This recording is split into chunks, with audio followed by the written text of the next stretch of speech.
अनेक महत्त्वाच्या राजकीय घडामोडी घडतायत आणि घडणार आहेत त्या सगळ्यांचा सविस्तर आढावा आपल्याला घ्यायचा आहे। सुरुवात करूया धनंजय मुंडे यांच्यावरती काही आरोप केलेत त्या बातमीपासून। तर सारंगी महाजन यांनी धनंजय मुंडेंवरती केलेले आरोप हे गोविंद मुंडे यांनी फेटाळलेत। जमिनीचा व्यवहार हा सारंगीताईंच्या संमतीनेच झाल्याचा खुलासा गोविंद मुंडेंनी केलाय। सारंगी महाजनांची जमीन गोविंद मुंडेंनी खरेदी केली आहे। धनंजय मुंडेंनी जमीन हडपल्याचा आरोप सारंगी महाजन यांनी केला होता। विशेष म्हणजे सारंगी महाजन या धनंजय मुंडे यांच्या मामी लागतात। नोकर नसून परळीतील प्रतिष्ठित व्यापारी आहे। सारंगीताई महाजन यांनी जे आरोप केलेले आहेत ते बिनबुडाचे आहेत। सारंगीताई यांचा आणि माझा व्यवहार 2 वर्षापूर्वी झालेला आहे। त्या व्यवहाराशी धनंजय मुंडे साहेब व पंकजाताई यांचा कुठलाही संबंध नाही। हा व्यवहार 2 वर्षापूर्वी झाला असून त्यांनी स्वतः व्यवहार ठरल्यानंतर त्यांची रक्कम दिल्यानंतर त्यांनी रजिस्ट्री ऑफिसला येऊन रजिस्ट्री करून दिलेली आहे। त्यांना माझी विनंती आहे की त्यांनी विनाकारण माझी व मुंडे कुटुंबियाची बदनामी करू नये। एकीकडे धनंजय मुंडे यांच्यावरती त्यांच्या मामीनेच गंभीर आरोप केले, तर दुसरीकडे खंडणी प्रकरणातला आरोपी वाल्मिक कराड संदर्भात नवनवे खुलासे होत आहेत। वाल्मिक कराडवरती 14 गुन्हे दाखल आहेत, तरीही तो परळीतल्या लाडकी बहीण योजनेच्या समितीचा अध्यक्ष आहे। विशेष म्हणजे तत्कालीन पालकमंत्री धनंजय मुंडे यांच्या शिफारसीवरूनच ही नियुक्ती झाली होती। मात्र ज्या कराडवरती गंभीर गुन्हे दाखल आहेत त्याला लाडकी बहीण योजनेच्या समितीचा अध्यक्ष बनवलाच कसा असा प्रश्न आता विचारला जातोय। त्याचप्रमाणे जिल्हा नियोजन समितीचाही वाल्मिक कराड हा सदस्य आहे।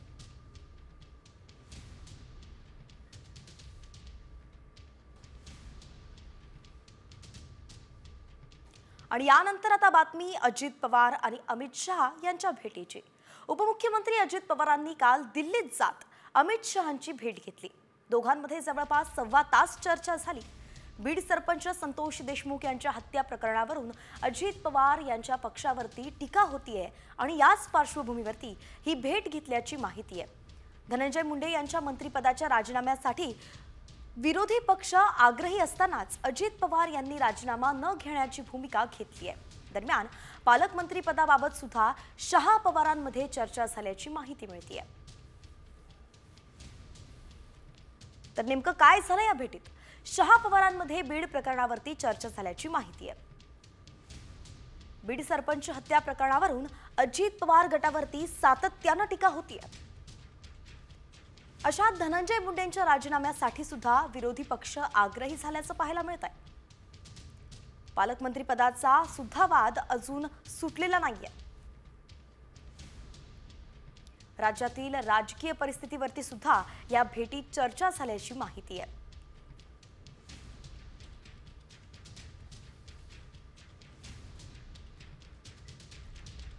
आणि यानंतर आता न्यूज पॉइंट 20 कडे वळूयात। इतरही राजकीय बातम्या आहेत त्या सगळ्यांचा वेगवान आढावा घेऊयात।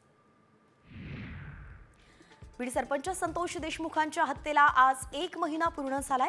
9 डिसेंबर 2024 ला मस्साजोगचे सरपंच संतोष देशमुख यांची निर्घुण हत्या करण्यात आली होती।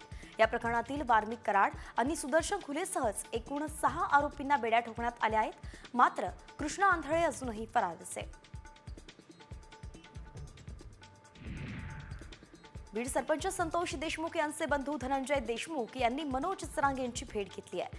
जालन्याच्या अंतरवाली सराटीत येऊन धनंजय देशमुख आणि मनोज जरांगे यांची भेट घेऊन त्यांच्यासोबत काही वेळ चर्चाही केली। धनंजय देशमुख यांनी दुसऱ्यांदा मनोज जरांगे यांची भेट घेतली आहे। बीड सरपंच संतोष देशमुखांच्या हत्येला आता महिना होतोय। मात्र त्यांची हत्या करणारा आरोपी कृष्णा आंधळे अजून सुद्धा फरारच आहे। विशेष म्हणजे सीआयडीची 3 पथकं कृष्णा आंधळेच्या मागावरती आहेत। मात्र अजूनही कृष्णा आंधळे पोलिसांना चकपा देतोय। कृष्णा आंधळे कर्नाटकात असल्याचा संशय पोलिसांना आहे। संतोष देशमुखांची हत्या करण्यासाठी वापरलेली हत्यारं विशेष पथकानं जप्त केली आहेत। गॅसचा पाईप, त्याच्यावरती काळ्या करदोड्यानं तयार केलेली मूठ, 5 क्लच वायर बसवलेला लोखंडी पाईप अशा शस्त्रांनी त्यांची हत्या करण्यात आली। दरम्यान देशमुख यांच्यावरती 156 वार करण्यात आले होते। राज्यात सध्या सरपंच हत्या प्रकरणावरून राजकारण तापलंय. अशातच वाल्मिक कराड आणि ओबीसी नेते लक्ष्मण हाकेंच्या संबंधांबाबत सामाजिक कार्यकर्त्या अंजली दमानिया यांनी सूचक ट्विट केलाय. कराड सोबत हाके जेवण करतानाचा फोटो दमानिया यांनी पोस्ट केलाय.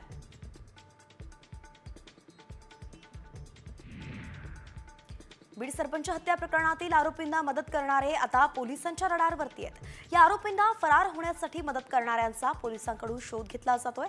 आरोपींना कुणी पैसे पुरवले, राहण्यासाठी कुणी मदत केली याचा शोध पोलीस घेत आहेत.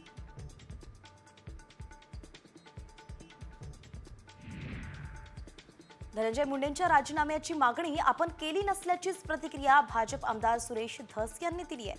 तर प्रकाश सोळंकींनी राजीनाम्याची मागणी केली होती असंही धस म्हणाले.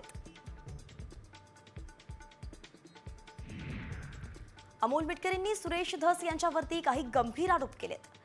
हत्येआधी 2 दिवस धस हे कराडच्या संपर्कात होते. वेळ आली की सगळं बाहेर काढण्याचा इशाराही मिटकरींनी दिलाय. तर देवस्थानाच्या जमिनी कुणी हडप केल्या हे काढलं तर धागेदोरे आष्टीपर्यंत जातील असा इशाराच मिटकरींनी दिला. सुरेश धस यांच्यावरती ओबीसी नेते लक्ष्मण हाकेंनी जोरदार हल्लाबोल केलाय. धनंजय मुंडे आणि वाल्मिक कराड यांना संतोष देशमुख प्रकरणात अडकवलं जात असल्याचा आरोप हाकेंनी केलाय. अंतरवाली गोळीबार झाला त्यावेळी गँग ऑफ बीड दिसलं नाही का असा सवालही हाकेंनी विचारलाय.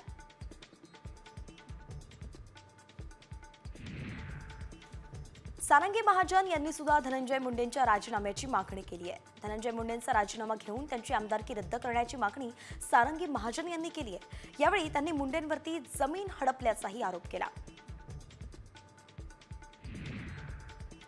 छत्रपती संभाजीनगर शहरातील क्रांती चौकात संतोष देशमुखांच्या हत्येच्या निषेधार्थ ओबीसी समाजानं आंदोलन केलं. या आंदोलनात धनंजय मुंडेंच्या समर्थनाचे पोस्टर झळकले. धनंजय मुंडेंवरती आरोप करणाऱ्या सुरेश धस यांची भाजपमधून हकालपट्टी करा अशी मागणीच ओबीसी आंदोलक कार्यकर्त्यांनी फडणवीसांकडे केली आहे.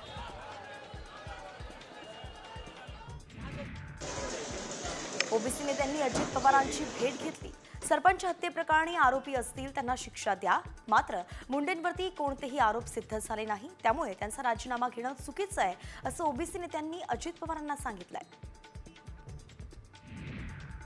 सुरेश धसांनी मंत्री धनंजय मुंडे यांच्यानंतर आता पंकजा मुंडे यांच्यावरती निशाणा साधलाय.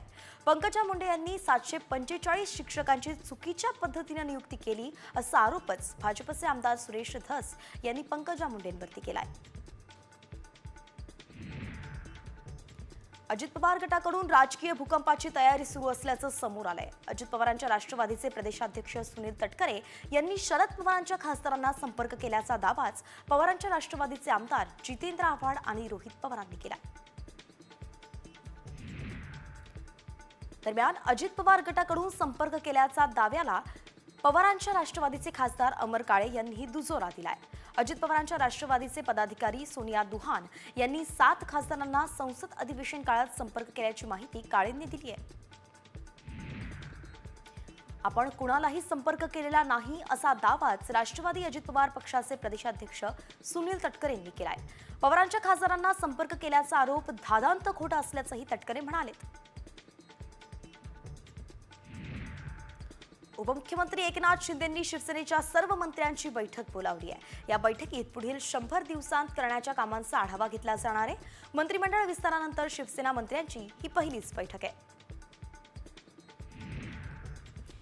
आगामी महापालिका निवडणुकीसाठी ठाकरे गटानंही मोर्चे बांधणी सुरू केली आहे. गुरुवारी ठाकरे गटाची मातोश्रीवरती बैठक होतीये आणि दक्षिण मुंबई विभागाचा आढावा या बैठकीत घेतला जाणार आहे.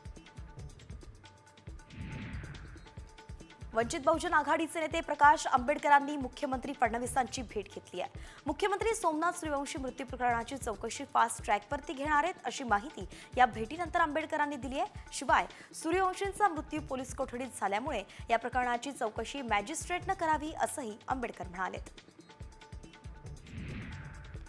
मुख्यमंत्री फडणवीस आणि शरद पवारांची काल फोनवरून चर्चा झाल्याची माहिती मिळतेय. राज्यातील पवनचक्क्या मालकांना खंडणीसाठी होत असलेल्या त्रासाचा मुद्दा पवारांनी यावेळी फडणवीसांच्या निदर्शनास आणून दिला. ठाकरे गटाचे खासदार संजय राऊतांनी पुन्हा एकदा मनसेवरती गंभीर आरोप केलाय. बाळासाहेबांची शिवसेना फोडण्यासाठी राज ठाकरेंच्या मनसेचा वापर करण्यात आला असा दावाच राऊतांनी केलाय. एवढंच नाही तर दिल्लीतल्या राक्षसांना अजूनही फोडाफोडी करायची आहे असंही राऊत म्हणाले. दहशतवाद्यांकडून हिंदू नेत्यांना टार्गेट करण्यात आलंय. टार्गेट केलेल्या हिंदू नेत्यांची हिटलिस्ट सोशल मीडियावरती व्हायरल झाली आहे. या यादीमध्ये मंत्री नितेश राणे आणि उत्तराखंडचे मुख्यमंत्री पुष्कर धामी यांचीही नावं आहेत. क्रिकेटपटू केदार जाधवनं भाजप संघटन पर्वाचे प्रभारी रवींद्र चव्हाण यांची भेट घेतली आहे. त्यामुळेच केदार जाधव भाजपमध्ये प्रवेश करणार असल्याची चर्चा सुरू झाली आहे. भाजपच्या सदस्य नोंदणी दरम्यान भेट घेतल्यानं भाजपात प्रवेशाची जोरदार चर्चा. राज्याचे मंत्रिमंडळ पेपरलेस होणार असून ई कॅबिनेटची संकल्पना राबवण्यात येणार आहे. ई कॅबिनेटच्या संकल्पनेनुसार मंत्र्यांना आता मंत्रिमंडळ बैठकीचे प्रस्ताव स्मार्ट टॅबवरती दिले जाणार आहेत. मंत्र्यांना आक्षेप अथवा सूचना नोंदवण्यासाठी टॅबवरती व्यवस्था देण्यात आली आहे. मुंबई भाजपचे अध्यक्ष आशिष शेलार आणि मोहित कंबोज यांनी काल राज ठाकरेंची भेट घेतली. आगामी मुंबई महापालिका निवडणुकीच्या पार्श्वभूमीवरतीच ही भेट महत्त्वाची मानली जाते आणि त्यामुळे या भेटीत नेमकं काय घडलं, काय चर्चा झाली याकडे सगळ्यांचं लक्ष लागलंय. विधानसभा निवडणुकीत विजयी उमेदवारांच्या विरोधात पराभूत झालेल्या उमेदवारांनी हायकोर्टात धाव घेतली आहे. मुंबई हायकोर्टाच्या संभाजीनगरच्या खंडपीठात 35 याचिका दाखल केल्या आहेत. ईव्हीएम सोबत छेडछाड, आचारसंहितेचा भंग आणि मतमोजणी प्रक्रियेबद्दल पराभूत उमेदवारांनी आक्षेप नोंदवलेत.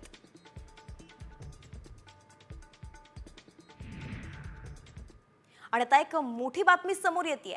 वाल्मिक कराड आणि धनंजय मुंडेंच्या कंपन्या आणि जमिनी एकत्र असल्याचाच दावा सामाजिक कार्यकर्त्या अंजली दमानिया यांनी केलाय. त्यांनी कंपनीची बॅलन्स शीट ट्विट करून हा दावा केलाय आणि सोबतच अजून बरेच खुलासे होतील असा इशाराही दमानिया यांनी दिलाय. नेमकं त्यांनी ट्विट काय केलंय आपण पाहूया. व्यंकटेश्वर इंडस्ट्रियल सर्व्हिसेस कंपनीत राजश्री धनंजय मुंडे ह्या संचालक आहेत आणि या कंपनीच्या रिलेटेड पार्टीत वाल्मिक कराडचं नाव असल्याचा दावा त्यांनी केलाय. 2022 मध्ये कंपनीचा नफा 12,27,00,000 इतका होता.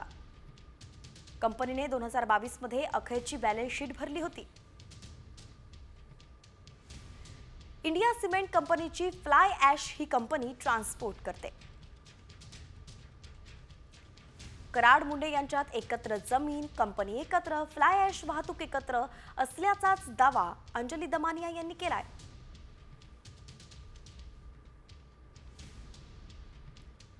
आणि यानंतर आता बातमी आहे विधान परिषदेच्या आमदारांसंदर्भात. तर विधान परिषदेच्या 12 आमदारांचा गुंता आज सुटण्याची शक्यता आहे. कारण विधान परिषदेच्या राज्यपाल नियुक्त आमदारांच्या संदर्भात आज मुंबई हायकोर्टात अंतिम निकाल जाहीर होणार आहे. राज्यपाल नियुक्त आमदारांबाबत लवकरच निर्णय घ्या अशी मागणी करत ठाकरे गटानं मुंबई हायकोर्टात धाव घेतली होती. त्यावरती आज अखेर निकाल लागणार असल्याचं कळतंय.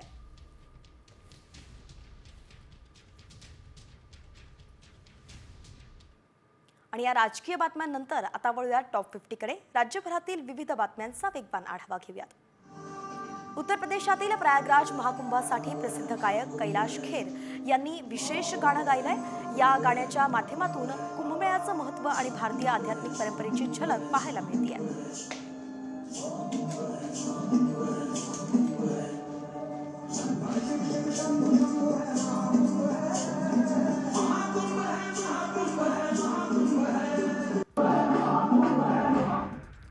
प्रयागराजमध्ये 13 जानेवारीपासून महाकुंभ मेळावा सुरू होतोय. तिथे अन्नदान सेवेसाठी विश्व हिंदू परिषद विदर्भ प्रांताच्या वतीनं अन्नधान्य आणि इतर महत्त्वाच्या साहित्यांसहच ट्रक रवाना झालाय. मकर संक्रांत ते महाशिवरात्र अशी 45 दिवस अन्नदान सेवा सुरू राहील. रोज 20 ते 25 हजार भाविक याचा लाभ घेतील.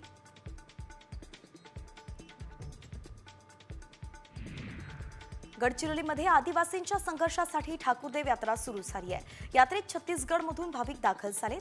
लोहखनिज उत्खननासाठी डोंगर सपाट केले जात असून यामुळे जंगल, आदिवासी यांच्या दैवत नष्ट होत असल्याची ओरड केली जाते आणि याच पार्श्वभूमीवरती ठाकूरदेव यात्रा संपन्न होतीये. भारतीय T20 संघाचा कर्णधार सूर्यकुमार यादवनं साईबाबांचं दर्शन घेतलं. मला जे काही मागायचंय ते मी बाबांच्या कानात सांगितलंय आणि मला विश्वास आहे बाबा नक्कीच ते मला देतील, अशी प्रतिक्रिया सूर्यकुमार यादवनं दिली आहे. मुंबईत किमान तापमान राहणार असून पुन्हा एकदा धुक्याची चादर पसरण्याचा अंदाजच हवामानशास्त्र विभागानं वर्तवलाय. मागील आठवड्यात संपूर्ण मुंबईत धुक्याची चादर पसरली होती. यामुळे हवेच्या गुणवत्तेत दर्जाही घसरला होता. पवईमध्ये संघर्षनगर, खैरानी रोड आणि घाटकोपरशी जोडणाऱ्या रस्त्याचं काम आता पूर्ण झालंय. काही दिवसांत या रस्त्याचं उद्घाटन पार पडणार आहे. स्थानिक आमदार दिलीप लांडे यांनी पालिका रस्ते अभियंता संजय सोनावणे आणि पालिका अधिकाऱ्यांसोबत या रस्त्याची पाहणी केली.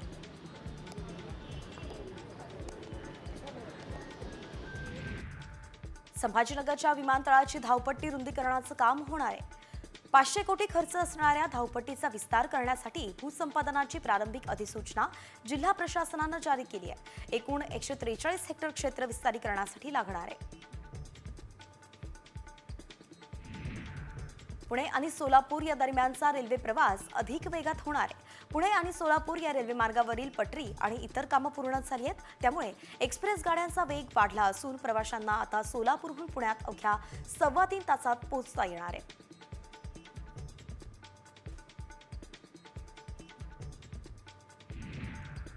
पुरंदर इथे प्रस्तावित आंतरराष्ट्रीय विमानतळाच्या रखडलेल्या कामाला गती देण्यासाठीच तातडीनं भूसंपादन करण्यात येणार आहे. विमानतळाचा सविस्तर प्रकल्प अहवाल येत्या सप्टेंबर महिन्यापर्यंत अंतिम करण्यात येणार आहे. त्यामुळे प्रस्तावित विमानतळाचं लवकरच टेक ऑफ होईल असा दावा केला जातोय. अकोला शहरासाठी लवकरच 50 ई बस मिळणार आहेत. या बस वातानुकूलित असल्यानं अकोलेकरांचा प्रवास आता गारेगार होणार आहे. खडकी इथे चार्जिंगसाठी डेपो उभारला जाणार आहे आणि त्यासाठी केंद्र सरकारतर्फे जवळपास 10 कोटी रुपये अनुदान लवकरच मिळेल. नागपूर शहराच्या काही भागात शुक्रवारी पाणी पुरवठा बंद असणार आहे. कन्हान जलशुद्धीकरण केंद्रावरती शटडाऊनमुळे पाणी पुरवठा बंद असेल. लकडगंज, सतरंजीपुरा, अशीनगर, नेहरूनगर या झोनमधील 33 जलकुंभावरून पाणी पुरवठा होणार नाही. मुंबई विद्यापीठानं अमेरिकेतील प्रसिद्ध सेंट लुईस विद्यापीठासोबत करार केलाय. त्यामुळे विद्यार्थ्यांना आता मुंबई विद्यापीठातच MS इन केमिकल सायन्सेसमध्ये सहपदवी मिळवता येणार आहे.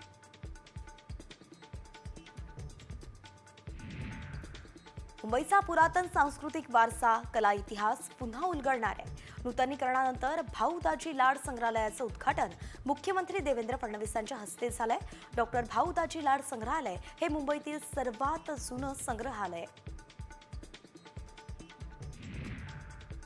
पुण्यातल्या पाषाण भागातील एका शाळेत चेंजिंग रूममध्ये मोबाईल ठेवून विद्यार्थिनीचं रेकॉर्डिंग केलं जात होतं. याबाबत विद्यार्थिनींनी शाळेत व्यवस्थापनाकडे तक्रार केली. तपासात शाळेतील शिपाईच व्हिडिओ रेकॉर्डिंग करत असल्याचं समोर आलं आणि या प्रकरणी शिपाई तुषार सरोदे याला पोलिसांनी अटकही केली आहे. बुलढाण्यातील शेगाव तालुक्यातील केस गळती आणि टक्कल बाधितांची संख्या आता 71 वरती पोहोचली आहे. आता परिसरातील काही गावात 25 नवीन बाधित आढळल्यानं चिंता वाढली आहे. आरोग्य प्रशासनानं 5 बाधितांच्या केसांचे आणि डोक्यावरील त्वचेचे नमुने तपासणीसाठी प्रयोगशाळेत पाठवलेत.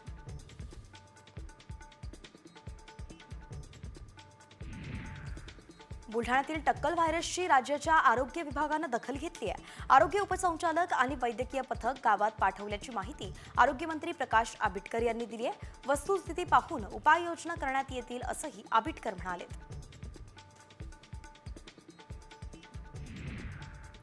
शहरी नक्षलवाद प्रकरणी अटकेत असलेले रोना विल्सन आणि सुधीर ढवळे यांना मुंबई उच्च न्यायालयाचा मोठा दिलासा मिळालाय.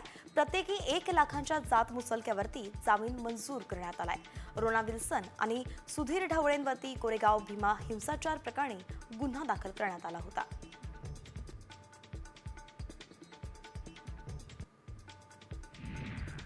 $10 लाखांचं बक्षीस असलेल्या 2 महिला नक्षलवाद्यांनी गडचिरोलीच्या पोलिसांसमोर आत्मसमर्पण केलंय.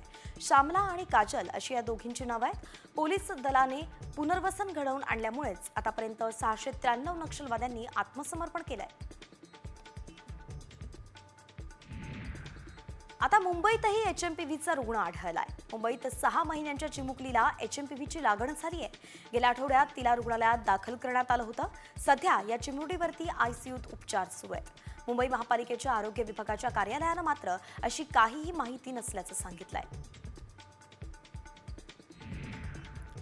टोरेस कंपनीच्या 3 एजंट्सला 13 जानेवारीपर्यंत पोलीस कोठडी सुनावण्यात आली आहे. यांच्याकडून सोने, दागिने आणि रोख रक्कम जप्त करण्यात आली आहे. दरम्यान कंपनीचे संस्थापक, संचालक, मुख्य कार्यकारी अधिकारी आणि सीए यांचा शोध सुरू आहे. त्यांच्या विरोधात लुकआउट नोटीसही जारी करण्यात आली आहे.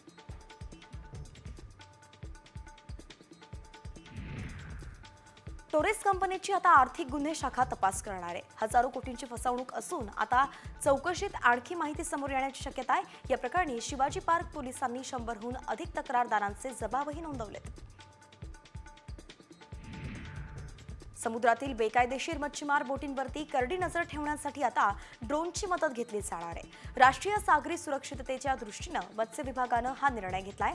7 सागरी जिल्ह्यांकरिता 9 ड्रोन दिले असून समुद्र किनाऱ्यांपासून 12 मैल दूर मासेमारी बोटींवरती हे ड्रोन नजर ठेवतील. ठाण्यात एका डॉग केअर सेंटरमध्ये कर्मचाऱ्यांनी केलेल्या मारहाणीत 8 महिन्यांच्या कुत्र्याच्या पिलाचा डोळा गमावला गेला. घटना सीसीटीव्हीमध्ये कैद झाली आहे. या डॉग केअर सेंटरच्या विरोधात वर्तकनगर पोलीस ठाण्यात गुन्हा दाखल करण्यात आला. क्या कसूर था मेरे बच्चे का? बस मारते गए जब तक इनका मन करा. मेरे छोटे बेटे के साथ ऐसा खिलौना, जैसा खिलवाड़ किया, जैसा खिलौना. और उल्हासनगर महानगरपालिका आयुक्त विकास ढाकणे यांची अवघ्या 4.5 महिन्यांतच बदली झाली आहे. उपमुख्यमंत्री अजित पवार यांचे उपसचिव यापदी त्यांची नियुक्ती करण्यात आली आहे.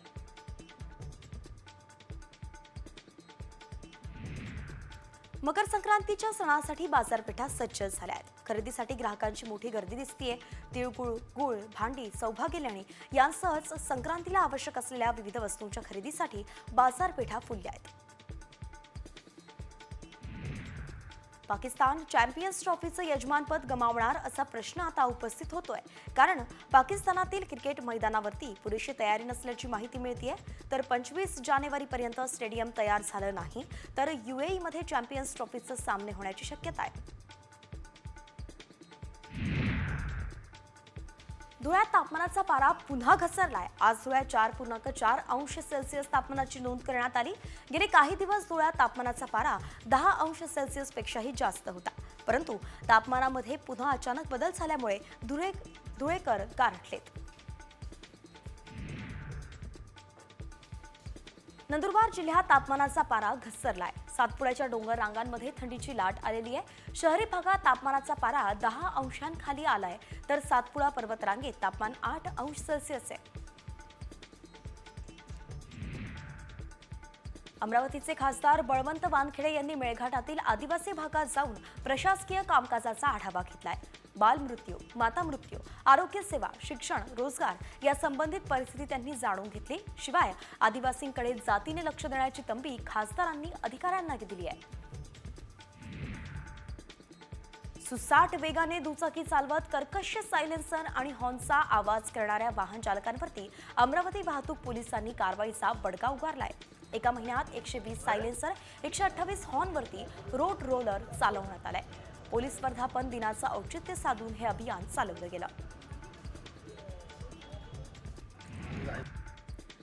शहापुरात खोस्ते गावातील ग्रामस्थांनी कुराड बंदी करून 416 हेक्टर जंगल राखलंय. जंगलाचा वर्धापन दिन थाटामाटात साजरा केला गेलाय.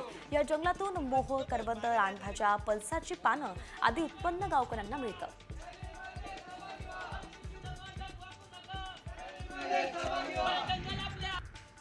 अखिल भारतीय सरपंच परिषदेनं सरपंच हत्येचा निषेध म्हणून आज राज्यातील ग्रामपंचायत काम बंद आंदोलन पुकारलंय. राज्यातील 28,000 ग्रामपंचायतींमध्ये आज काम बंद असणार आहे. सरपंच आणि ग्रामपंचायत कर्मचाऱ्यांच्या सुरक्षेसाठी शासनानं कायदा करून उपाययोजना करावी अशी मागणीही या आंदोलकांनी घेतली आहे. संभाजीनगर जिल्ह्यात पैठणच्या डोणगावात एका शेतकऱ्याच्या गोठ्यात शिरून बिबट्यानं गायीवरती हल्ला केलाय. या घटनेनं परिसरात शेतकऱ्यांच्या मध्ये भीतीचं वातावरण पसरलंय. शेतकऱ्यांनी तक्रार करूनही वन विभागाकडून कोणतीही कारवाई केली जात नसल्यामुळे शेतकरी संतप्त झाले. पंचशील धम्मध्वज दिनानिमित्तानं तिवसा इथे आनंदवाडी परिसरात यात्रेचं आयोजन करण्यात आलं. अत्यंत शिस्तबद्ध रीतीनं हजारो भीम सैनिकांनी यात सहभाग नोंदवला. यात्रेदरम्यान विविध कार्यक्रमांचं आयोजन करण्यात आलं.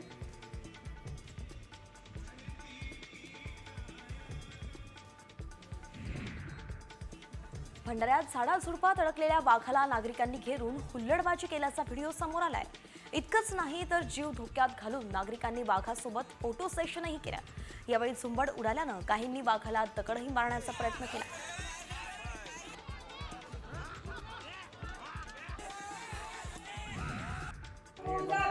पुण्यातील भवानी पेठ भागात अनेक दिवसांपासून ड्रेनेज लाईन तुंबल्यानं नागरिकांच्या घरात सांडपाणी शिरतंय. अनेकदा तक्रार करूनही क्षेत्रीय कार्यालयानं यावरती तोडगा काढला नाहीये. म्हणून संतप्त नागरिकांनी क्षेत्रीय कार्यालयात सांडपाणी ओतून आंदोलन केलंय.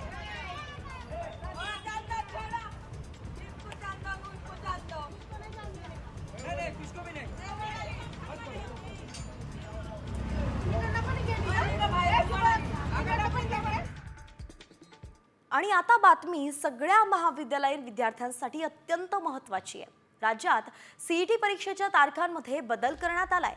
1 ते 4 एप्रिल दरम्यान या परीक्षा होणार होत्या, पण 12वी CBSEचा पेपर त्याच दिवशी असल्यानं तारखा बदलल्या गेल्यात. सीईटी सेलकडून सुधारित वेळापत्रक जाहीर करण्यात आलंय. सीईटीच्या वेबसाईटवरती हे सविस्तर वेळापत्रक तुम्ही पाहू शकणार आहात. एकंदरीतच आपण पाहतोय की सीईटीच्या नवीन तारखा आता जाहीर करण्यात आल्या आहेत. अनेक महत्त्वाच्या परीक्षांमध्ये त्यांच्या तारखांमध्ये बदल करण्यात आला आहे. 12वी CBSEचा पेपर हा याच तारखांदरम्यान म्हणजे आधी सांगितलेल्या तारखांच्या दरम्यान आला, त्यामुळे आता तारखांमध्ये बदल करण्यात आलेला आहे. आणि 1 ते 4 एप्रिलच्या नंतर आता सीईटीच्या परीक्षा होणार आहेत.